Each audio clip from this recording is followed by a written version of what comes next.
मुंबईमध्ये आमचे ईशान्य मुंबई आणि दक्षिण मध्य मुंबई हे दोन मतदारसंघ जे आहेत ते आमच्या 22 मध्ये आमचे आहेत. तिथं आमचे उमेदवारी तयार आहे. बारामतीतला उमेदवार जो आहे 31 तारखेला बारामती मतदारसंघामध्ये मोठा ओबीसीचा मेळावा होणार आहे. त्याच्यामध्ये बारामतीचा उमेदवार जो आहे तो अतिशय ताकदीनं जो आहे त्या दिवशी आम्ही त्या डिक्लेअर देऊ आणि 2 प्रस्थापित मराठा समाजाच्या उमेदवारांविरुद्ध एक विस्थापित जो आहे तो ओबीसी जो आहे तो ओबीसी उमेदवार जो आहे तो 31 तारखेला त्या दिवशी आम्ही जाहीर करू.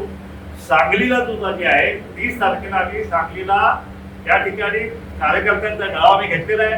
त्या ठिकाणी कार्यकर्त्यांची चर्चा करून आम्ही सांगलीची निवडणुकीची भूमिका जी आहे ती सुद्धा आम्ही 30 तारखेला सांगलीमध्ये आम्ही जाहीर केली.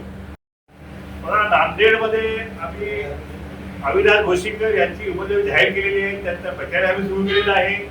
हिंगोलीचा उमेदवार जो आहे तो सुद्धा आमचा तयार आहे. त्या ठिकाणी आम्ही आमचे जिल्ह्याचे अध्यक्ष आहेत ते इच्छुक आहेत. त्याचबरोबर काही दुसऱ्या पक्षाचे काँग्रेसमध्ये एक मोठे नेते हेही आमच्याकडे इच्छुक आहेत. अशा प्रकारे बरेच मोठे मोठे नेते जे आहेत ते आमच्या संपर्कात आहेत आणि ती यादी जी आहे ती आम्ही 29 तारखेला आमच्या पक्षाची सुकाणू समिती बैठक जी आहे ती त्या ठिकाणी 29 तारखेला होणार आहे. आणि त्या ठिकाणी आमची पहिली यादी जी आहे ती आम्ही त्या ठिकाणी